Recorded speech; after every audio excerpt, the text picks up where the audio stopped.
दोस्तों नमस्कार। मैं पंडित ब्रजभूषण शर्मा आप लोगों के सामने एक बार फिर दोस्तों आप सबको अपने YouTube channel Braj future point पर स्वागत करता हूं। मैं ब्रजभूषण शर्मा आपके सपोर्ट में इतने अच्छे रेस्पॉन्स के लिए आप लोग का बहुत बहुत धन्यवाद करता हूं। आज से मैं एक वैदिक की क्लास चालू कर रहा हूं और मेरा भाव दोस्तों उस क्लास में आपको संपूर्ण ज्ञान देना है। यदि आप मेरी वीडियो को देखेंगे शुरू से लेके लास्ट तक, सीरियल की हर वीडियो को देखेंगे तो आपको बैठे बैठे अपने घर पे फ्री में सारा ज्ञान हो जाएगा।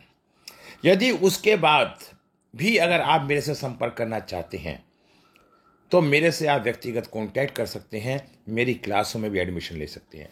क्योंकि कुछ लोगों का काम उस वीडियो को देख के कुछ अनुभव करने का होता है, कुछ को सीखने का होता है और कुछ को पीएचडी करने का होता है। हर व्यक्ति का नेचर अपना अलग अलग होता है।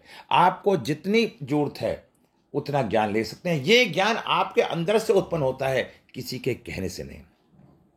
आप लोग का स्नेह और प्यार देखकर मेरा मन अति उत्साहित है। आपके इस स्नेह के लिए मैं आप लोगों को आगे भी ऐसे ही सेवा करता रहूंगा। दोस्तों बहुत लोगों ने मुझे कहा कि आप फ्री में ही बांट देते हैं। मैं कहता हूं कि मुझे किसी ने कुछ दिया थोड़ा था। जो लोग ये समझते हैं कि हम बांट रहे हैं, हम बांटने वाले होते कौन हैं? हम तो प्रभु रूपी शक्ति का दिया हुआ प्रसाद आगे बांटने का प्रयास करते हैं। हमारे पास ना कुछ था, ना कुछ है, ना कुछ होगा। हमें तो उस ईश्वर ने जिस कर्म से, जिस कार्य के लिए इस पृथ्वी पे भेजा है, हम वो कार्य कर रहे हैं। दोस्तों मैं एक अनुभव की बात बताता हूं सबसे। जिसके पंचम भाव में चंद्रमा बैठता है और उस पे शुक्र की, मंगल की दृष्टि होती है या साथ होते हैं, ऐसा व्यक्ति संसार में समाज के लिए, संसार के लिए कुछ करने के लिए आता है। दोस्तों आज मेरी लगभग 250 वीडियो हैं और हर वीडियो पे बड़े अच्छे कमेंट हैं और मेरे लगभग 15,000 सब्सक्राइबर बन चुके हैं, 10 लाख मेरे व्यू बन चुके हैं। इसलिए आज मैं इन सब बातों के बारे में बता रहा हूं। आज इसी खुशी में लोग के उत्साह को देखते हुए लोगों ने मेरे से निवेदन किया कि सर वैदिक की भी क्लास चालू करो। मैं बताना चाहता हूं वैदिक के बिना हमारी ज्योतिष में कुछ भी नहीं है, क्योंकि वैदिक ज्योतिष की मां है।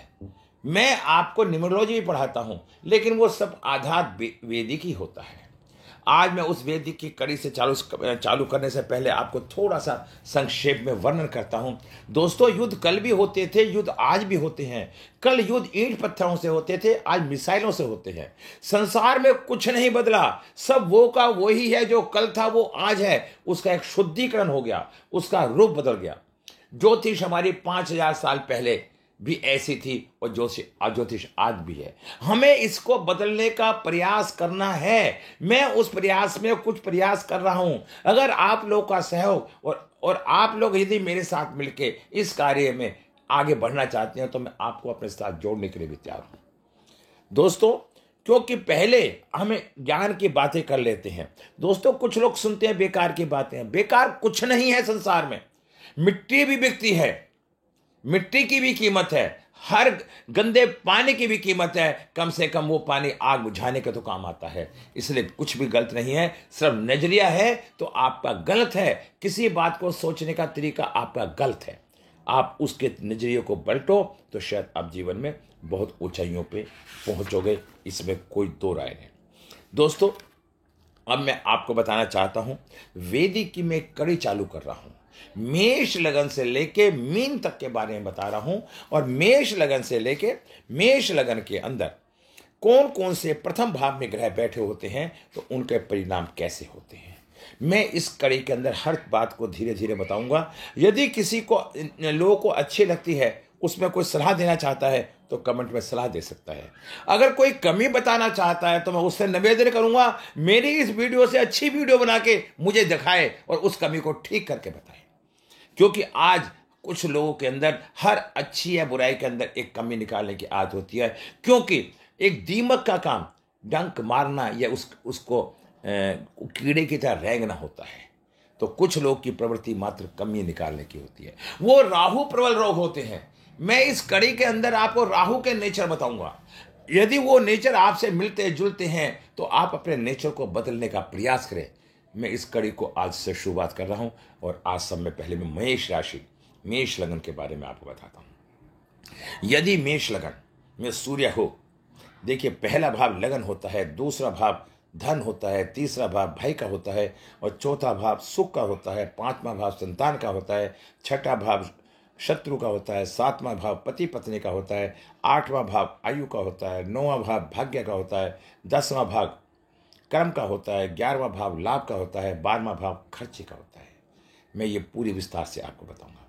यदि मेष लगन में सूर्य होता है तो यह उच्च राशि में, मेष लगन में सूर्य उच्च का होता है तो लगन में सूर्य उच्च का कहलाता है।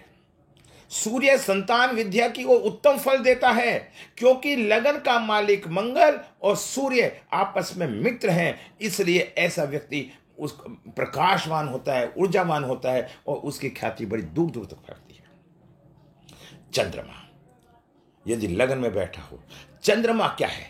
मन। और मंगल क्या है? इच्छा शक्ति। यदि चंद्रमा लगन में बैठ जाता है, मेष राशि में बैठ जाता है, चंद्रमा लगन में मित्र क्षत्रिय होकर भूमि वाहन और माता के सुख अनुकूल फल देता है और लक्ष्मीपति योग भी बनाता है।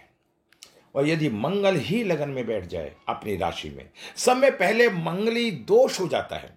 ऐसा व्यक्ति तेज बन जाता है, बढ़ेगा, क्रोध अधिक दे सकता है। यदि शुक्र और बृहस्पति ठीक ना हो तो मंगल दोष बन सकता है, लगन में हानि परेशानी बनाए रखता है। इसके अंदर ये हमें देखना पड़ता है, बृहस्पति ठीक है और मंगल दोष बन जाता है। बृहस्पति और शुक्र अच्छी स्थिति में है तो यह व्यक्ति अच्छा रहता है।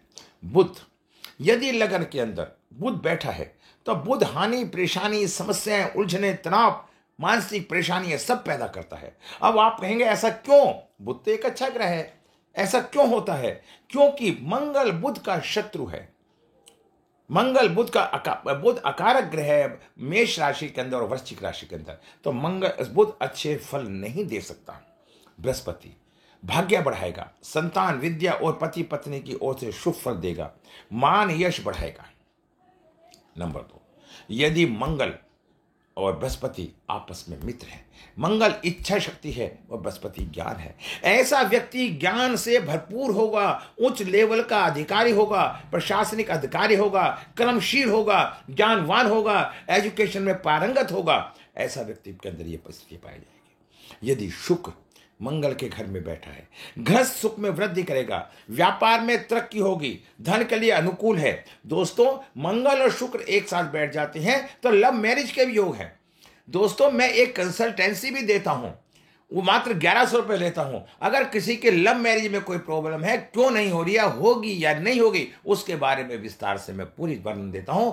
और 1100 रुपये की कंसल्टेंसी में वैदिक से, लोशोग्रिड से, न्यूमरोलॉजी से और लाल किताब के उपाय से ये सारी चीजें देता हूं, रेमेडी भी देता हूं इसके अंदर। यदि किसी को इच्छा हो तो मेरे से कांटेक्ट कर सकता है। शनि और मंगल आपस में, शनि यदि मेष राशि में बैठ जाता है तो नीच का हो जाता है। नीच राशि के कारण पूरा लाभ नहीं देगा, कार्य संघर्ष में बनाए रखेगा। मैंने क्या कहा? शनि, मंगल और शनि आपस में शत्रु हैं, इसलिए वहां पे शनि होने से आदमी जीवन में तरक्की नहीं कर पाता। राहु कार्य के लिए संघर्ष अधिक करवाएगा, गृहस्थ सुख में परेशानी देगा, मन विचलित कर सकता है। राहु और मंगल एक अंगारक दोष बनते हैं। यदि लगन में राहु बैठ जाता है मेष राशि के अंदर तो उस व्यक्ति की मानसिक स्थिति कहीं ना कहीं डिस्टर्बेंस रहेगी। राहु तेज है, प्रकाश है और मंगल का शत्रु है, अंगारक दोष बनता है, तो ऐसे व्यक्ति के साथ घटना दुर्घटनाओं का योग भी बन सकता है। इसलिए हमें इन सब बातों को ध्यान से विस्तार से सुनना होगा। दोस्तों मेरे यहाँ पे वैदिक की क्लासें, लोशो ग्रिड की क्लासें भी होती हैं और समय समय पर चालू होती रहती हैं। और यदि मोबाइल की क्लासें भी हैं, मैं बहुत जल्दी में 500 रुपये में एक रेमेडी की क्लास करवाने जा रहा हूं। अगर किसी व्यक्ति को पसंद आती है तो कांटेक्ट करें। दोस्तों देने से कभी कुछ नहीं बिगड़ता। जब जब हम देते हैं किसी को तो कुछ ना कुछ हमें ईश्वर हमें जरूर देता है। समाज को हम जितना बांट सकें उतना अच्छा है। कभी मुझे भी ज्योतिष के प्रति लगन था, मुझे इतना भी अनुभव नहीं था, लेकिन आज आप लोगों के सामने मैं यूट्यूब चैनल पे वीडियो बना रहा हूँ। आज मेरे 15,000 सब्सक्राइबर हैं। हाँ, अगर केतु लगन में बैठ जाए, मंगल की आगे एक बात और बता देता हूं नहीं आपको, यदि आपके राहु लगन में बैठा है दोस्तों, कोई नहीं बताएगा आपको, राहु लगन में बैठने से आपके फेस पे कोई ना कोई तिल निशान चिन्ह जरूर होगा। केतु यदि मंगल की स्थिति अनुकूल है तो हानि कम होगी, संघर्ष के बाद सफलता देगा। क्या बोला? संघर्ष के बाद सफलता दे। केतु लगन में बैठने से, केतु क्या है? केतु धड़ है, वो केतु एक बहुत बल मिल जाता है मंगल के साथ। मंगल, केतु का मंगल जैसा नेचर होता है, क्योंकि ताकत, मंगल में भी ताकत है, केतु में भी ताकत है। अगर एक दोनों एक साथ बैठ जाते हैं, ऐसा व्यक्ति बहुत पारंगत स्वभाव का होता है और प्लानिंग से काम करता है, अपने पत्ते नहीं खोलता। ऐसे व्यक्ति के शरीर में एलर्जी भी हो सकती है। तो दोस्तों, आज मैंने ये जो एक मेष राशि और लगन के बारे में आपसे चर्चा करी, इसे पूरे 12 के 12 भावों के बारे में मैं चर्चा करूंगा। यदि आप लोग को ये पसंद आए तो इसे लाइक करें, सब्सक्राइब करें। हो सकता है इससे किसका फ़ायदा हो ये मैं नहीं जानता, लेकिन फिर मैं आपसे निवेदन करता हूं कि आपको अच्छा लगे, मेरी क्लास में एडमिशन लें, कंसल्टेंसी करें। ये मैं छोटी छोटी वीडियो बनाऊंगा, 10-10 मिनट की वीडियो बनाऊंगा, जिससे आप लोग को अच्छा लगेगा। दोस्तों नमस्कार, जय हिंद।